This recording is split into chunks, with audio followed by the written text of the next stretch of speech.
Alright mga anak, I'm actually here just next door to the gym of Papa Troy, okay? But tomorrow we're gonna be leaving here anyway, going to Mindoro Occidental for my show. So my show is gonna be on December 1st, and then we're gonna be back here again on December the 2nd. So busy na ngayon ang inyong mommy. Okay, but in the meantime, ito yung mga updates ko natin because I know that a lot of my mga anakis dito, they're really wondering kung saan patutunguhan, kung saan ang patutunguhan itong panawagan ko. And of course, it became viral nga when I started asking for Coco Martin's attention in order to be able to get back to show business. And as a matter of fact, hindi naman talaga ako nagkukulang ng pasasalamat or gratitude because I've always been very, very thankful to ang Probinsiyano and of course, most especially to Coco Martin. Okay. At wala naman talaga akong ginawa na anything that is against ang Probinsiyano, or I've never said anything that's really against them because of the fact that they were able to help me out in terms of my panawagan or in terms of my viral videos asking for Coco Martin in order to take me back to show business and to be able to get the opportunity to get back again to the showbiz world where I belong, because I am actually saying to everybody that it's not that I'm asking for any financial help or just any other help in terms of a job, because like what I said, I have some jobs, I've got some businesses, may rent a car company ako, meron akong pagdating sa kay Papa Troy buy and sell business, and it's been there. Pero hindi yun eh. That's not the reason why I really wanted to get back asking for some help from anybody else in terms of some showbiz personalities like Coco Martin or Michael V. Okay, so because of the fact that I had waited for probably like more than a week already, and I've never heard anything coming from Michael V. So of course, you know, I have to move on. You know, I'm not really going to push myself to somebody that is not really willing to help me out, because hindi naman talaga ito yung magbibigay ng pressure for anybody else. You know, I just went on my way, asking for anybody in the show business, since right now I don't have any manager. Supposedly, you know, of course, that person who's gonna be taking me to any TV station should be a manager, but it's because Tita Vera Esberto, who happened to be resting right now in terms of managing some talents. I mean, she's had her time already. So, dahil po, sa nawala na siya, and then of course, I started managing myself already. So, self-managed na po ako. So, of course, it's really hard na tahakin po ang TV stations, most especially kung wala na po akong connection personally, or any manager who can take me there personally. So that's the reason why I'm really doing my own ways in order to be noticed, and of course with the help of some media people. So dahil po sa social media, and of course I know that they're actually looking at me right now again. As I can see, I'm sure that this is going to be viral again, because right now I have made my decision. Kasi sabi nila, okay, so wala si Michael B, and a lot of you, my dear mga anakids, told me that why can't you get the attention of Rafi Tulfo or the Tulfo brothers, or how do you call this, Michael, or what I'm saying is Wawawin or Willie Revillame. So I was thinking about it. I mean, I was just gonna go and directly go and knock at their doors personally after my show coming from Mindoro Occidental. But I mean, it's really not that comfortable for me. Paano nga bigla akong kumatok sa kanila, and then of course right there, personally, pagsasarahan naman ako ng pinto, di ba? Well, at least sa panawagan, I can actually give them a chance to ever think about if they're really going to help me out or not. And then if they're really willing to do so, and then all they have to do is just contact me or get somebody else to contact me. Ganun nangyari sa Probinsiyano, di ba? So, yun din ang gagawin ko po. I'm not just gonna go and knocking out doors unless that's gonna be my last choice. Pero I'm sure that that's not gonna be my last choice anyway, because there's a lot of choices in order to be able to get back to showbiz if that's really what I want. Well, siguro, lingid sa kaalaman ng lahat, they don't know that I can actually produce my own show. Kung yun naman po ang talagang gusto ko, kung talagang gugustuhin kong ganon. As a matter of fact, I've been to TV5 before and I was willing to buy a certain prime time.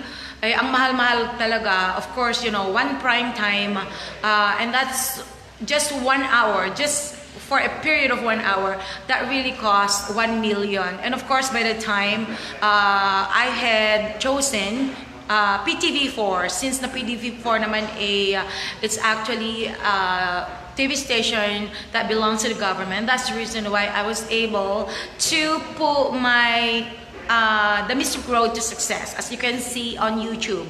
I was there as the producer, the director, the editor, the host, and everything. I was acting and I was doing everything. I was doing all the job. I mean, I had the production people by the time, but I was actually doing the job. I mean, I was just giving everybody a chance to be able to exert their talents and everything. So, I mean, of course, I'm so thankful that some people were able to help me out, and most especially to my sponsors by then, because right then I was actually an environmentalist, of course, with my job as the managing director here in the Philippines for Better Globe Forestry. Okay, as you can see, yun pa rin po yung business ko. Doon po ako nag-invest ng mga pera ko. So, kung tinatanong nila saan daw napunta lahat ng mga kayamanan ko, mga business ko, well, now you know, okay? So, my investment's actually in Kenya. So, that's under Better Globe Forestry. As you can see, as you can Google or you can search on YouTube. So, now, I am doing a certain panawagan because of the fact that I belong to the show business. And as everyone knows, I have inserted, the Mystica image before, because that's the concept I wanted to do, being an entertainer and of course, being a comedian singer. But right after that, I went back to the United States, and of course, when I came back here again, and I decided to do my own Mystica Charity Foundation, of course. So, talagang versatile po ang talent ko. It's not only yung pagkawanggawa, it's not only about charity, it's not only about singing, it's not only about endorsements. I've done everything. Kung kinakailangan pa noon na maghubad ako, well, I've done those too. Nag-post din ako sa mga movies and was nude or whatever. But in terms of my dreams, my dream role talaga is to be an actress, because I've started when I was actually a little girl, since my father used to be a director and producer of some zarzuela in my own province, you know. Zarzuela is what we call, it's an Ilocano version of stage show, especially in terms of acting, ganon, di ba? Zarzuela yung tinatawag nila. And of course, variety shows, because my father used to be the one who was producing and directing his shows, and that's the reason why I became a singer and eventually became a total performer. So right now, kahit sabihin nila na matanda na ako, tumatanda na ako, whatever, but I still make sure naman na, tingnan nyo naman, di ba, on my own age, and I'm still capable of doing everything that I really wanted to do on my own ways. Kasi sometimes, like, if you don't have the connection, or if you don't own a certain business in terms of the show business, then of course you have to really work hard for it in order to be able to get to what you want. So ngayon, dahil nga sabi ko, dahil nga as of now, wala akong manager magdadala sa akin, or anybody who can actually knock doors for me, and so I'm the one actually doing the role of a manager. So I really had to manage, or I have at present I have to manage my own self. So, ito na yung ginagawa ko. Kumakatok ako ngayon kung sino yung mga pwede kong katukin So, hindi naman ako basta-basta kakatok ng somebody else's door if I know na he's not able or he's not capable of doing the job na mag-help. Katulad ko, of course, di ba? So, I mean, ibinibase ko naman po kung ano yung kung ano po yung capability ng isang tao na tumulong din. And since I know na this is right now the right time, especially I just got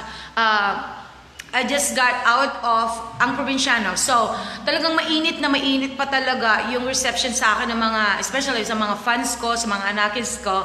Well, considering also, kahit yung mga buzzers ko or kahit yung mga against sa akin, well, we just have to be honest, sila pa rin yung number one na talagang fina-follow kung saan po ako susunod, di ba? In order for them to know and to find out kung ano ulit ang meron si Mystica. So right now, just like what I said in my previous videos, especially a while ago, and I said that nobody else is going to stop me right now. You know, I have gone this far, so I'm not gonna let anybody stop me right now because I do have the talent and nobody can take it away from me. Because my talent, as I have said many times, my talent is my only wealth that I can actually take it until I die. Diba? Yung mga ibang kayamanan nawawala, na uubos, o kaya ninanakaw, but the talent I have is a real talent na nobody else can ever have exactly what I have. Kasi kung ano yung meron ako, that's original only coming from Mystica eh. Kung ano man yung talent ko, ako lang talaga ang meron nun. Siguro makopya ng iba, but not totally 100% that they can actually follow what I have or what I can do in terms of my showbiz career. So, lahat po ng mga tao, in terms of kung ano po yung pinili nilang career, just like I said again, as many times as I was able to say it again, okay, na hindi po ako yung tao na basta-basta na lang humihingi ng trabaho dahil kayang-kaya ko po talagang kumatok ng any kind of job. As a matter of fact, I've done a lot of works or a lot of jobs already. O, di ba? Nakita nyo rin naman. Down to yung yung pinaka mahirap na gawain nyo, magluto, tapos magtinda ng chicken, o kaya kung ano man, di ba? So, I've been down there already. But is that really what I'm just capable of doing it? I mean, so, of course not. Because by that time, I was able to do it because, yun nga, gusto kong gawin, since na wala naman akong ibang ginagawa, since na meron naman akong mga ibang business na ginagawa, so I thought, okay, since I like eating chicken, so why can't I come up with my own recipe, and then that's gonna be what I'm gonna do, is to sell some chicken, fried chicken. So that's what I did. And then, of course, when I came up with the idea that I wanted to get back to showbiz, of course you have to do your own ways in order to get there. Otherwise, if you can't do your own, what you can say is, your own ways of doing everything, diba? Ganun naman eh. If you really wanted to get to where you wanted, if you really wanted to get ahead to where you want to be, and of course you have to do something in order to get noticed. So, kung ano man yung ginawa ko in order to get noticed, diba? Sa pamamagitan ng ng panawagan ko kay Coco Martin, and of course, panawagan ko na sana dali naman ako sa Probinsiyano so I can also exercise my talent being the actress, diba? So, that's what I did. So, right now, dahil tapos na yung role ko, and then I cannot say that I was actually regretting or I was actually accusing anybody or Coco Martin, and that's the reason why, ayun, nagiging bitter na daw ako, sinisiraan ko daw siya. No, I'm sorry. Kung sinasabi man nila na naging primadonna ako, and then I was actually asking for my own tent, come on. Sino ba naman ako para mag-ask ng sarili kong tent? Well, in fact, kung I would ask a certain tent, sasabihin ko, kailangan bigyan yung mga talents. Yung mga talents, sabihin mo, pipitsugin ng mga yan, but they're really doing a certain role na talagang napaka-importante naman. Sila, kung sakali man sabihin ko na, please provide any other tent, sasabihin ko para sa kanila. Kasi sometimes, dahil sa naaawa ko, lalo is really very, very hot, di ba? Okay, kung minsan umuulan. So, I mean, nakikita ko na yung mga talents, wala silang sariling tent. So, kung gagawin ko man yun, kung mag-ask man ako ng sarili kong talent, sasabihin ko na para sa kanila, it's not for me. I'd rather just do what. Pero, I'm not in a situation or I'm not in a position to ask that. Kasi that's not my decision eh. Diba? Ang importante, binigyan ako ng sarili kong tent with some other actors or actresses. Ayan, as I can mention some names, sina Tita Marisa Delgado, sina Robert Arevalo, sina Nico, yan, sina CJ, sina yung dalawang anak ko, di ba? Sina Ken at saka si Red Bustamante. So yun yung mga usually nakaka-tent ko. So how can they say that I was actually demanding for my own tent? Come on. Sobra na talaga. Sobra ng paninira mga yan. And then they were saying na maarte daw ako sa, well, of all the actors or actresses, siguro pwede nyo sabihin na ako ang pinaka-humble at hindi maarte. Dahil kung maarte ako, I would never even say na yung mga cars na binili ko ay coming from Probinsiyano or coming from my talent fee from Coco Martino. What? But the truth is, I've never even tasted or I've never even received any talent fee, pero in advance, I've already exerted my own gratitude, di ba? Ilang beses ko na yung sinabi. Kaya, pag sinabi niya mayabang ako, I would say, oh my God, I mean, this money are actually coming from my own investment coming from Kenya, from my own businesses here in the Philippines, from my own properties because I've just sold some properties. Yun sana ang ginawa ko. Kung talagang totoong mayabang ako. But I've never done that. But I humbled myself enough to say na kung ano man yung mga binili ko ng mga 3 cars namin, and I would say, well, hindi lang 3 cars ngayon. I got a lot of cars already. Ang problema na lang kung saan ko sila ipapark.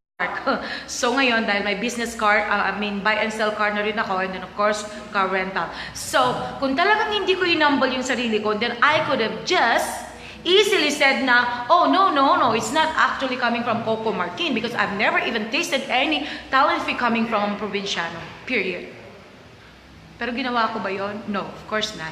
Ang sinabi ko, well, ang mga sasakyan na ito, from the start, sinabi ko yon, ay galing po sa ang Probinsiyano. See, kahit hindi ko pa na-receive kung ano yung talent fee ko coming from ang Probinsiyano, pinasalamatan ko na sila at inako ko na talaga na yung mga sasakyan na yon, kung ano yung pinambili ko and it's coming from them. Because pag na-accept ko naman yun akin naman talaga yun, di ba? At pinaghirapan ko yung talent fee na yun. Pero, sinabi ko na it's coming from because kung ano yung manggagaling doon later on, well, gagamitin ko, hindi man siguro sa pamamagitan ng pagbili ulit ng cars, but in terms of I'd be using it and of course, malaking bagay po ang may tutulong ng talent fee na yun sa akin.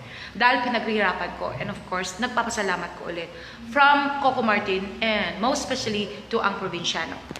Okay, so, let's move ahead, okay? So, katulad niyan, instead of going backwards at ako ay iiyak-iyak na lang o kaya ako ay magpapahinga na lang dahil sabi ng lahat na, no, you'd rather rest right now at magtrabaho ka kung saan-saan, o kaya mamulubi ka na lang, o kaya balik ka na lang sa pagtitinda. No, I have to move ahead, move forward. Because, bakit sila iintindihin? Bakit sila yung pakikinggan ko? Well, in fact, I'm even more ahead of them, di ba? Yung mga tao na behind me, why do I have to follow them?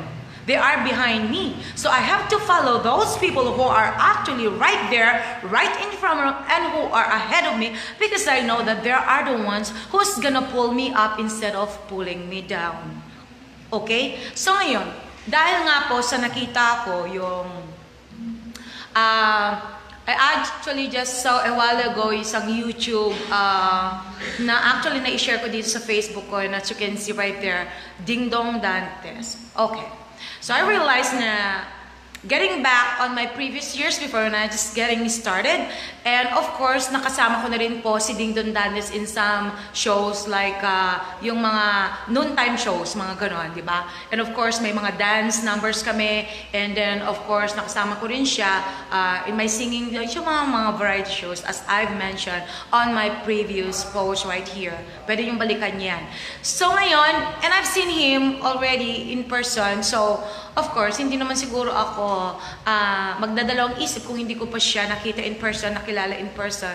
So I know that he's a type of person who's really approachable, and in terms of his Sincerity, nakikita nyo naman talaga with regards to his craft, nakikita nyo is a really very talented actor, lalo pagdating sa drama, pagdating sa... So he has proven a lot na hindi ako pwedeng magdalawang isip na, oh, baka mamaya hindi siya yung right person para I can actually approach. But right now, I have decided, mga anak, I have decided na siya na lang yung approachin ko. Kasi, well, nakikita ko naman every time na meron siya mga interviews, and of course, he's such a very, very intelligent person.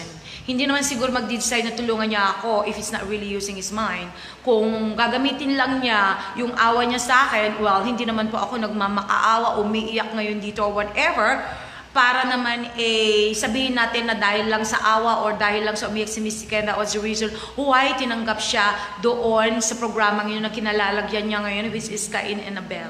Okay? Cain at Abel. So, during the first show, andun ako, nakatutok po ako noon. And of course, on the other side, Probinsiyano, which I know, nandun si Coco Martin, nandun yung pinanggalingan ko. But when I focus on watching that show before, and of course, hindi naman siguro ako mag-waste ng time manawagan ngayon if I knew that I am not capable of doing a job right there in that program. So, knowing naman na si Direct TODO Natividad also is a very genuine person in terms of his craft, being the director, well, masasabi ko na I know na kung sakali man po na mapakinggan o kaya makita rin po niya itong video na to, itong live video to, which is I hope na makakarating po sa kanya. Well, mga anak, make sure kung pwede lang sana i-share nyo rin ito sa inyong mga groups or some of your friends kung alam nyo kung saan pwede ibigay itong panawagan na to kay Direct TODO Natividad. Well, as I know, Direct TODO Natividad naman I know na he is a person naman na talagang hindi naman siguro niya ako kukunin or hindi naman siguro siya magdalawang isip kung sakali man na alam niya na I'm suited to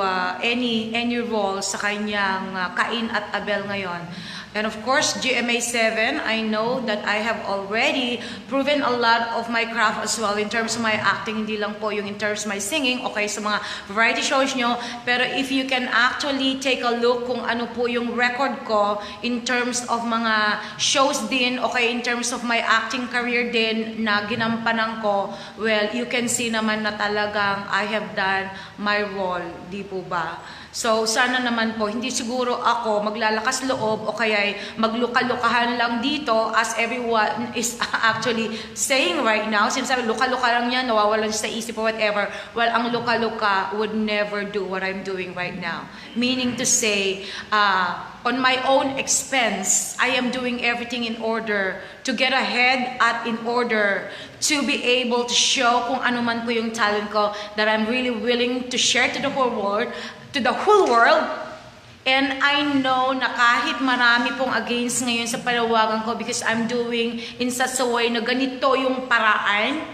I know na there's a lot of other ways, but for me, I have already explained to you as many times as I could na ganito yung paraan ko, because if I'm just gonna go and knock at anyone's door without anybody taking me there, well, parang uncomfortable naman pong gawin yon. Katulad nga, when I was in the States, you cannot just go knocking at doors unless na you know a certain person who belongs to the show business right there, or any lawyer, showbiz lawyer, or any showbiz executive na magdadala sa inyo doon mismo sa loob. Otherwise, you're just gonna be ignored, or you're just gonna be left out right there. So, hindi naman siguro ganun ang Pilipinas. I'm sure that they would expect that you have to do it in a way na alam nila na they can actually decide prior to getting you first, di ba?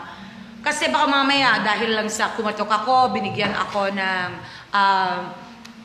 ako ng chance na makapasok sa kanila, pero what's next, di ba? E paano naman kung sakali man na na sasabihin nila na, oh, I'm sorry because this is not, well, at least, hindi ganon, di ba? Kasi, ayaw ko naman na ilagay sila sa situation na wala na silang choice, kundi talagang they just have to say yes or they just have to say no because right that moment, nandun na yun you know. Pero ayaw ko yung ganon. So at least they would have a chance to really think about, and of course, they have to consider the fact na kung ano man po yung nakita na nila.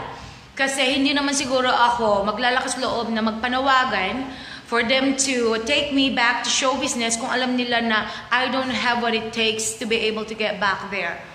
Well, sabihin man natin na ako ngayon ay talagang desperada na ako ay nananawagan dahil gusto kong bumalik showbiz, but if that's really what it takes in order for me to get back and show my talent to the whole world, and then that's gonna be it, diba? That's what I'm doing right now. So sana naman yung mga nagsasabi na bakit daw hindi ako kumatok na lang sa ganun-ganyan na itrabang-trabaho, sabi ko, well, ito yung trabaho po na ipinuhunan ko yung aking buhay.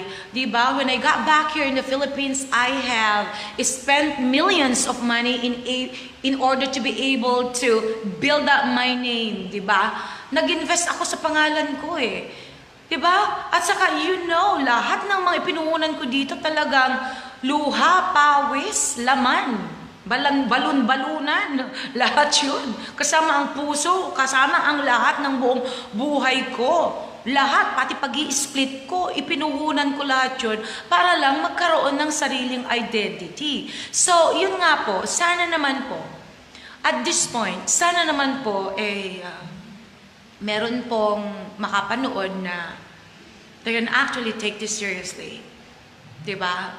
Alam ko na kuminsan, ang hirap po yung laging pinagtatawanan nila, gano'n, si Mystica napahiya dahil hindi siya pinansin ni Michael V. Napahiya dahil hindi siya binigyan ng mas mahabang role doon sa ang Probinsiyano dahil siya ay maldita, dahil siya daw ay isang ganito-ganito. Sana wag naman gano'n, di ba? Kahit sino naman, pagtapos na yung trabaho mo sa isang company or sa isang place, and of course, he has to find any other place, any other door para kumatok, para ipagpatuloy niya yung trabaho na nakinagisnan niya or yung trabaho na pinili niya. So, ganun din po ang ginagawa ko ngayon. Kung ano po yung trabaho na alam ko, na that's where my passion is, that's where my talent is. So, yun naman po ang gusto ko talaga iparating ko sa lahat. Diba? So, in terms of yung mga nagsasabi na wala na daw akong karapatan dahil hindi daw nila makalimutan kung ano yung kasalanan ko in terms of kung ano yung nasabi ko noon pagdating kay Duterte, well, I have already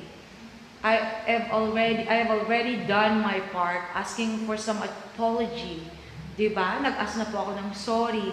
So, ayun, nakita nyo naman, I humbled myself, but in fact, wala naman akong kasalanan. Siguro, kasalanan ko lang because nagmura ako. And we're talking about a person who's swearing every day, every moment of his life. Minsan lang nagsalita sa Mystica ng word na gano'n. And then, of course, the world has already crucified me. Di ba? Diba? Which is, that's really unfair. Hindi naman talaga ako nagmura because of the fact na sa kanya directly kung ano yung pagmumura ko, because of the fact na I was just actually expressing my own emotions dahil pagkamatay ng tatay ko noon, and that's the reason why I said na kung siyang mananalo, and then he won't be able to control all these policemen, all these people who are in the authority, diba? People in the authority na nandyan, kaya sabi ko hindi siya Diyos na makikita niya o kaya ma-click niya lahat para siya yung magkocontrol sa kanila. Well, as you can see, everything is happening I've said. Hindi talaga ako nagkamali kung ano yung sinabi ko. But, I'm out of it. Diba? I'm out of it.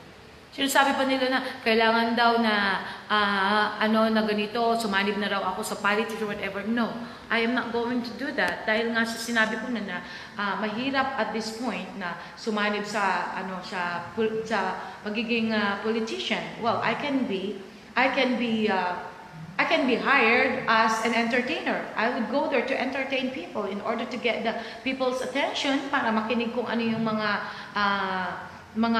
plano o kaya kung anong mga plataforma ng mga politicians. So, that's totally a different story. I would be there being an entertainer myself. I would be there as the Mystica, the total performer, or the singer. Okay? Or the rock diva, the split queen. Ganun lang yun eh. But right now, talaga, sana po, bigyan po ako ng pagkakataon ng GMA, most especially sa pinapanawagan ngayon, si Dingdong Dantes, and of course, the Director na Natividad. I am actually calling your attention.